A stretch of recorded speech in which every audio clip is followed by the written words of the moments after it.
Doutor Félix já está por aí, está nos ouvindo? Doutor, muito obrigado pela disposição do senhor em falar com a gente aqui, viu? Bom, Rafael, eu que agradeço o convite. Pode procurar aí na tua tela. Eu estou inscrito, pode olhar aí. Que bom. Já há muito tempo. Então, para mim, foi uma honra poder estar aqui com vocês. Que bom, a gente fica muito feliz, viu, doutor? Embora tenha chamado o senhor aqui para falar de uma tragédia, né, doutor? Que foi a morte desse atleta do Nacional. Estava jogando aqui no Morumbi, semana passada, uma partida da Libertadores da América. O Juan Esquerdo, zagueiro uruguaio, 27 anos, né? Uma morte com contornos dramáticos, né? Um filho de 8 dias que ele viu nascer e veio para cá com a delegação no Nacional, uma menininha de 2 anos. E nós, 20 anos depois, repetimos aquele episódio que aconteceu também no Morumbi com o jogador Serginho, na época do São Caetano, né? Segundo o boletim médico, ele estava dependente de ventilação mecânica, tinha quadro neurológico bastante comprometido, e o Albert Einstein confirmou a morte por arritmia. Então, doutor, eu queria começar perguntando ao senhor o seguinte: o que é que ele teve? Foi algo súbito? Era algo que poderia ter sido identificado em algum tipo de exame? Foi resultado do esforço que um atleta de futebol faz? O que aconteceu com esse jovem, doutor?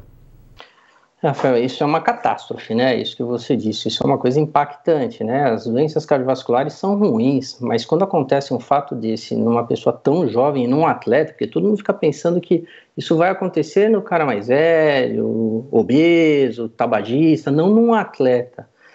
Então isso é muito impactante, com todos esses comemorativos ao redor, né? Uma coisa que eu acho que vale a pena só chamar a atenção, Rafael, que por causa da morte do Esquerdo, isso trouxe um pouco de impacto. Tomar cuidado, né? Não é toda, aliás, é esta arritmia que leva a esse fato, né? Porque tem muita gente por aí com algum grau de arritmia, algumas palpitações, e pode ficar assustado, né? As arritmias, este tipo de arritmia que o Esquerdo teve, é uma arritmia fatal se você não for assistido muito rapidamente, né?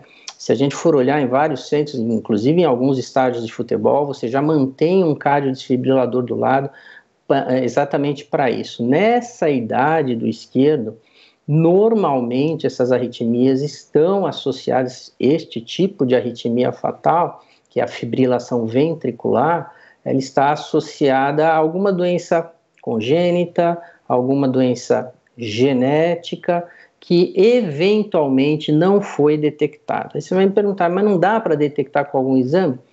Dá, mas isso vai depender muito do grau de suspeita do médico que está avaliando. Às vezes, naqueles exames de rotina, um teste ergométrico, ou até num ecocardiograma, no eletrocardiograma, às vezes elas não são detectáveis, apesar de já aparecer ali algumas pistas que te levam a uma investigação mais profunda, mas é uma arritmia praticamente fatal, e o atendimento tem que ser imediato.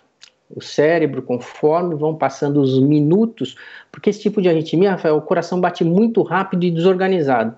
Então, na verdade, ele não bate, ele não solta sangue, né? Ele não tem a capacidade de botar o sangue para fora. Então, a circulação para, é como se fosse uma parada cardíaca, né? Só é parada de outra forma, né? O coração 100% parado, mas ele está sem condições de bombear sangue. E, obviamente, o cérebro sofre muito conforme o tempo vai passando, né? Então, vários setores, metrô, em algumas situações aqui no Brasil, já tem o cardiodesfibrilador disponível, mas, sem dúvida nenhuma, a gente teria que ampliar demais essa rede de ter esses aparelhos. Em alguns países europeus você tem as torres na rua que tem o cardiodesfibrilador, então isso ajudaria muito, mas, de novo, cuidado, não é toda arritmia, né? Não é a fibrilação atrial, essa foi uma fibrilação ventricular, que é uma arritmia fatal.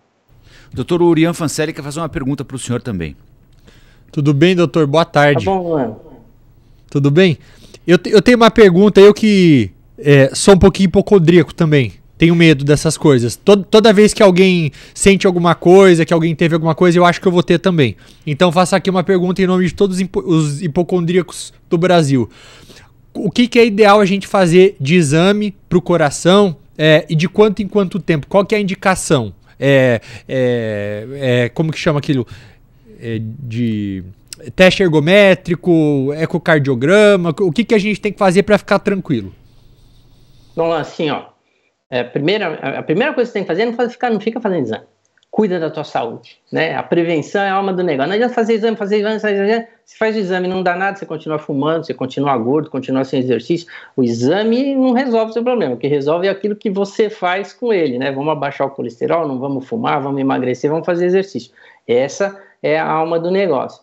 Agora, é isso que eu estava falando, essa fibrilação ventricular, ela é muito dividida por faixa etária. Se você pegar um indivíduo com mais de 60 anos, provavelmente, a fibrilação ventricular, a maioria das vezes, ela está associada ao infarto, né? Então, o indivíduo tem a oclusão de uma artéria coronária, infarta, e aí desenvolve essa arritmia ventricular como consequência do infarto. Num paciente jovem, como você, ou como era o esquerdo, isso provavelmente está associado a uma doença genética, uma doença congênita, mas um paciente jovem que vai fazer uma avaliação cardiovascular pela primeira vez, uma coisa que impacta bastante é a história familiar, porque como parte dessas arritmias nessa faixa etária mais jovem é de origem genética, então a história de morte súbita na família é uma coisa que impacta bastante, te acende uma luz amarela que você precisa mais a fundo na investigação. Então, essa atenção é importante nessa faixa etária mais jovem, mas num exame de rotina que a gente faria, e claro que o exame físico, de repente você detecta um baita sopro que o indivíduo nem sabia que tinha aquele sopro, também te direciona ou acende uma luz amarela em relação àquilo que você pode ter, mas é isso mesmo que você acabou de falar. Um eletrocardiograma de repouso já muitas vezes dão sinais para a gente, que a gente às vezes um eletro acaba passando aquele olho rápido e não vê, mas o eletro já dá alguns sinais. O teste ergométrico, que submete o indivíduo a um estresse físico correndo na esteira, e o ecocardiograma, que vê a anatomia e o funcionamento do coração.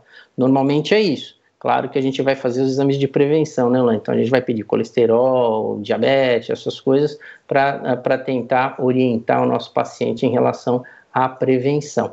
Mas em relação a esta arritmia, a avaliação no paciente jovem é essa. No paciente mais idoso, aí a gente se suspeitar que tem um problema nas coronárias, que pode levar a um infarto, aí a gente tem uma investigação um pouquinho mais completa.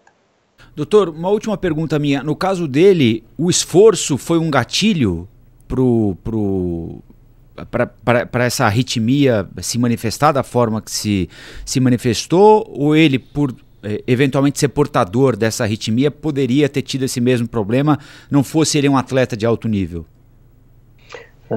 Eu acho, assim, Rafael, assim, sem dúvida o esforço ajudou a desencadear, né? Porque os batimentos estavam muito mais rápidos durante uma corrida e a chance de você ter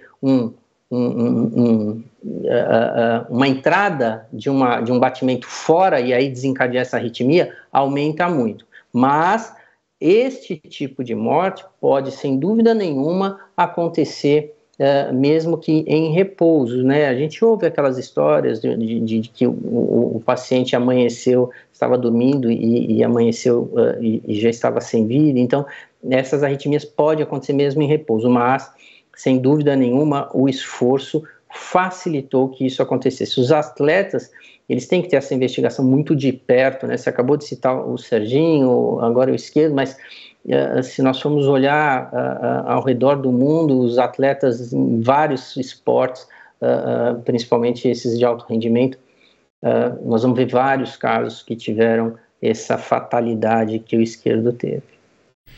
Dr. Félix Ramires, coordenador do setor de cardiologia do Samaritano, do Hospital Samaritano Paulista. Doutor, muito obrigado por nos ajudar a entender um pouco dessa tragédia que aconteceu. Muita gente fica preocupada, impactada com aquela imagem, né? Porque é uma morte ao vivo, né? Muita gente viu, ou não estava vendo o jogo e viu o lance depois. Então é sempre importante a gente procurar esclarecer com quem entende do assunto, para acalmar as pessoas e alertá-las quando for necessário também. E ainda fiquei muito feliz de saber que o senhor está sempre com a gente aqui, está inscrito no nosso canal, viu, doutor? Muito obrigado. Eu é que agradeço, eu agradeço a todos, Luan, a todos vocês. Muito obrigado. Dr. Félix Ramires, conversando com a gente, ao vivo lá do Hospital Samaritano. A gente separou aqui, não é, Thiago, Tainá, Bia, um vídeo que foi feito em homenagem ao jogador. Minha gente, 2 crianças Bom, ele tinha 27 anos, 2 anos e um bebê de 8 dias. Tem uma foto dele com o bebê no colo, com aquela roupa que é entregue pelos médicos, pelo hospital, para que o pai... Olha aí, isso não tem cabimento, né? Sinceramente, devia ser proibido alguém morrer nessas circunstâncias, né? Uma coisa, olha... E a esposa dele fez uma homenagem hoje nas redes sociais. Essa é a esposa dele que não pôde vir para o Brasil. Vieram o pai e a mãe do Esquerdo. A esposa não pôde vir porque ela recém deu à luz. Ela está com um bebê recém-nascido, né? Não tem 2 semanas a criança. 2 semanas. E uma menina linda de 2 anos. Essa é a homenagem, olha só, que a mulher dele publicou. É um negócio assim... Pega a alma da gente, sabe? Um negócio... Enfim. Eu nem vou ler aqui, porque tá no Instagram dele, mas é muito puxado, sabe? E teve um vídeo que o grande Nacional do Uruguai, né? Uma equipe histórica, o Nacional do Uruguai publicou em homenagem ao Esquerdo. A gente teve que tirar o áudio, porque, enfim, o YouTube derruba qualquer coisa que tem música, mas é uma homenagem super bonita a ele também, enfim. Ressaltar aqui o papel exemplar que teve o São Paulo ao longo de todo esse processo, né? Porque aconteceu no estádio do São Paulo. Os médicos do São Paulo ajudaram nos primeiros atendimentos, ainda no estádio do Morumbi. Ele teve a parada cardíaca mais grave chegando ao hospital Albert Einstein, né? Os atletas do São Paulo, a direção do São Paulo tiveram um comportamento... Nem poderia ser diferente, né? Mas hoje em dia nós somos quase que obrigados a ressaltar comportamentos que deveriam ser padrão do ser humano, mas infelizmente não são, né? Então é fundamental. E aí ele, olha, no Nacional, começou num time pequeno do Uruguai, estava num momento, né, de esplendor da carreira, disputando uma Libertadores da América, 2 filhos pequenos. Devia ser proibido morrer gente com filho pequeno, né? Mas enfim, então fica aí a nossa orientação com o Dr. Félix e a nossa solidariedade também. Olá, aqui é o Rafael Colombo. Gostou do que acabou de assistir? Se inscreva no canal Cortes do Flow News para os melhores momentos. Quer acompanhar os nossos programas na íntegra? Então se inscreva no nosso canal oficial Flow News.